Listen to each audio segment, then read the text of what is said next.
to the ocean-wide plaza towers going forward, in your opinion? Any thoughts on that? Nah, I don't know. That's just a waste of money for the city.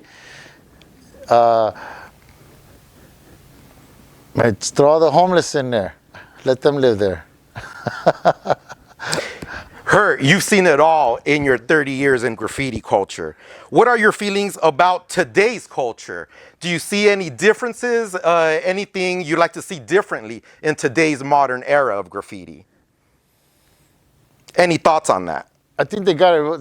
They got it a lot easier than we had it. Because they could go to any store and buy any paint or anything off the internet. They could look up any other graffiti writer on the internet to pick out some colors, some letters, or a style. They could look up a whole alphabet on the internet and pull 2, 3 names out of there, you know? So like, we didn't have all that. We had to learn from someone else older than us to teach us how to do it. We had to get an older guy to teach us how to paint, to teach us how to cut. We had to go steal all our spray cans. We had to steal everything back then. And then you had to find someone, like I said, to teach you, because not everybody wanted to, too. So now they can just YouTube it and look at it. But it's still not the same when you're actually watching someone paint. But to me, they got it easy. How do you feel writers in today's era would do in the 90's era? You think they would hold up? I think half of them would fold over, because first of all, you got to steal all your paint. And if you ain't going to go out and steal your paint, then you ain't going to paint. So it's where your heart's at. You want to go paint some graffiti, either going to ask mommy and daddy for pay money, or you're going to go out and rack your shit. All the OGs, we all racked our shit, because that's how we did it. You know? So I don't know if these guys would last or not, but you have to steal all your supplies. And HERT, while rising up the ranks in Los Angeles graffiti culture, can you name some of the female writers that you've seen throughout the years? Can you recall any? Can you name a few that caught your attention? Let me see. Omega used to be up on the buses.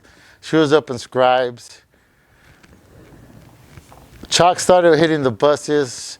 She saw Chalk from OTR, but she used to be from KRS. She used to hit the buses heavy. Me and Chalk used to go out bombing buses in the valley together. You know, I used to go hit the lines with her. I'd run into her and go mobbing the bus lines with her. It's my homegirl. She's probably the first girl to do throw bubbles up on the freeway. Out here in the valley was Chalk. And sometimes guy riders hate on the girl riders because they get up more than them. So they hate on them, talk shit or whatever. But some of these girl riders get up. Let me see.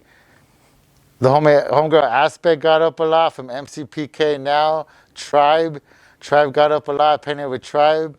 Out here with Tumor, over here in South Central. You know, so it's different girl riders. Thank you, man, for sharing that history with us. Now, going forward, what do you feel has been your biggest accomplishment in graffiti so far? Probably, for me personally, going and doing a piece in Brooklyn, because that's the heart of graffiti, where it all started. Not a lot of writers get to go in there and piece in there, unless you either know somebody or you're a dope artist, but even then. And I went there before, a long time ago, but I didn't get to paint before the towers fell, probably like in '96. So to go back and paint and tag, walking miles just catching tags, it was like the old school bus chasing days.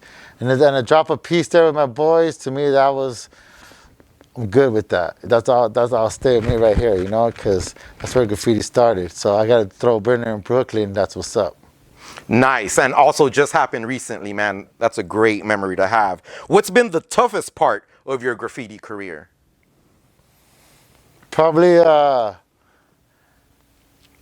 okay, back when we were young, most of your parents, most of your relatives, they probably figure you're gonna end up dead or in prison. You're a gang member, you're gonna get shot at.